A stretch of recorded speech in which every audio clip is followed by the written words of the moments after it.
আসসালামু আলাইকুম। Hello everyone, আশা করি সকলে ভালো আছেন। তো এবার আমি যে বিষয় নিয়ে আপনাদের সম্মুখে কথা বলবো সেটা আপনারা অবশ্যই সকলে বুঝে যাচ্ছেন।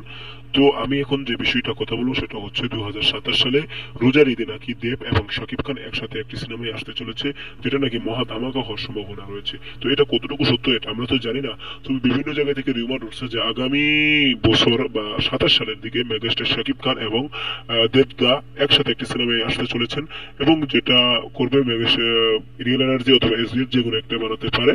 এবং আমার মনে হয় যেটা রিয়েল এনার্জি যদি বানা তাহলে রোজার ঈদেই আসবে, আর যদি আলফা বা এসবিএফ বানা তাহলে এটা কুরবানি ঈদে। আমার মনে হয় রিয়েল এনার্জি এবং পরিচালক থাকতে পারে মেহেদী হাসান হৃদয়, আমার এতটুকুই মনে হয়। কিন্তু এবার দেখা যাক কতটুকু কি সত্যি হয়, এটাই আমাদের দেখার পালা।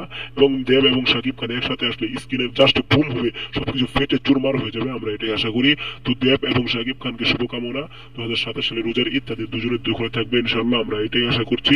তো দেব এবং শাকিব যদি একই সিনেমায় থাকে সেটা একদম ব্লাস্ট হবে, ব্লাইম ব্লাস্ট হবে, এটাই আমরা চাই। শাকিব দেব একসাথে আসুক, এটাই আমাদের আশা, এটাই আমাদের ভরসা। থ্যাংক ইউ পুরো ভিডিওটি দেখার জন্য, ধন্যবাদ।